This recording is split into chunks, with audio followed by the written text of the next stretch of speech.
Hi, welcome to our high school class, our pre-recorded high school class from March 25th. We're talking about questions we get asked about God, about faith, about pain and suffering and stuff like that. And so we're basing this a lot off of this book that I've been reading, one of my favorite books. It's called Dinner with Skeptics by Jeff Vines. I'm also reading another book that I really enjoy. It's called Questions that Christians Hope People Don't Ask, or it's something like that. I'm butchering the title a little bit. I'll try to have a picture of those coming up soon.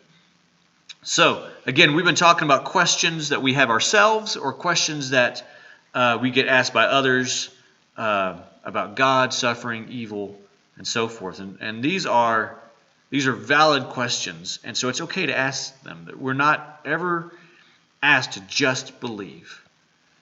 And so I just want you to know that. But first, I want to take you on a brief trip back to your childhood. Did you ever read a Choose Your Own Adventure book? You know, the ones where if you're given a choice, like if you choose to go down the dark path, you turn to page 35. Or if you choose to stay on the street, then you turn to page 78. Those questions, I love those books because there was always a different adventure, and I got to choose where I was going to go. So our question last week that we looked at was, how can we believe in a God when there's so much evil in the world? And we talked about that's almost a difficult question because if you're saying there's evil, then you have to say that there must be good. So this question, it kind of that last week's question leads into this one, and it's by our question being, if God is good and loving, why does He allow pain and suffering to happen? So in John 16:33, Jesus says, I have told you these things that you may have peace. In this world you will have trouble. But take heart, I have overcome the world. You know, ever since the choice was made by Adam and Eve to do what they wanted to do, there's been troubles in this world. Jesus was telling the truth, and he didn't try to sugarcoat it. It's not something that maybe some other religions would tell you. They like to tell you that it's all in your mind, and it's not. The struggle is real, right? You know this. So let's take a couple of minutes to discuss how you would answer that question. How would you answer that question about why does God allow pain and suffering to happen?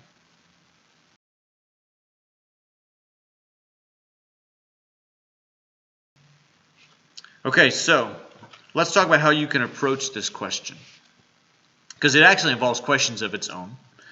For instance, if you were able to and you had the means, would you put a device on a person to make them love you? Why or why not? You know, if we were honest and could think through that question fully, I don't think anyone would ever say, oh, yes, totally. And that's because we want genuine love. We want real love. We don't want artificial, forced love. We even see examples of that in movies, right? You can probably think of a movie plot where the prince wants to know if the girl really loves him for him or just because he's royalty. Or likewise, like maybe there's a movie plot that's coming to mind right now. You know, we don't want to force anyone into love. And we don't want to be forced into a relationship that we don't really want to have or be incapable of having real feelings towards someone.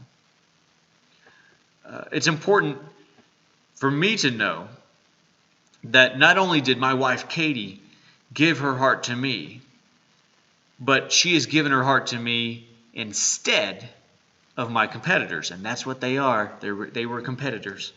But honestly, she chose me. That goes a long way when you think about your relationships, right? When that person chooses you above everyone else.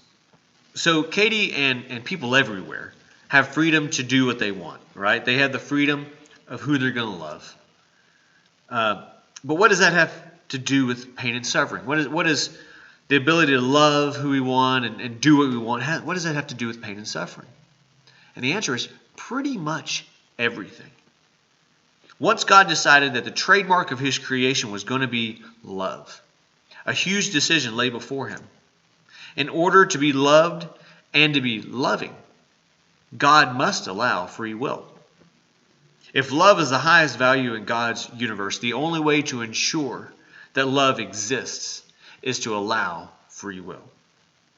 And as soon as free will is allowed, pain and suffering and evil become a part of that package. Why? Because not everyone chooses to use their free will and to do the right thing or do the loving thing.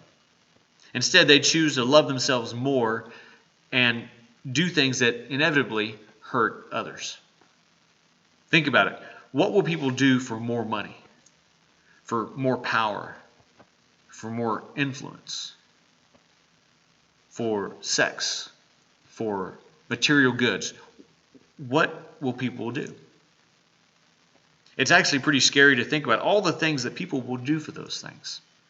And so many times others are just collateral damage. Others are hurt because of the decisions made according to their freedom, according to your freedom and my freedom. If we were to demand of God that He remove all pain and suffering in this world, we'd have to be one of the first ones to go. It's kind of a sobering thought, isn't it? Here's the deal. There's nothing we can say to make people suddenly okay with the evil that's around them or the suffering in their lives, because honestly, we're not okay with it either. I don't pretend, and I don't think anyone else should pretend, that there's a simplistic solution to this problem and that it wraps it all up in a nice, neat little bow and satisfies everyone. It makes you feel good. But I do believe there are some compelling arguments, like the one I presented tonight, that can help us get a glimpse of the big picture. So here it is in a nutshell. The most loving thing God could do was to give us the ability to choose. Therefore, the choice to love or to self-love is always present. So much of the suffering and pain in this world is caused by humans. Wars, genocide, human trafficking, murder, torture, rape, racial discrimination, domestic abuse. The list goes on and on. And finally, if God were to rid the world of pain and suffering, He'd have to remove humans or free will. And neither one of those seems too appealing to us. I want to thank you for joining us tonight. Next week, we're going to talk about suffering that is not connected to humans and free will, because that happens too. So thanks for joining us. Remember, you are His, you are loved, and what you do matters.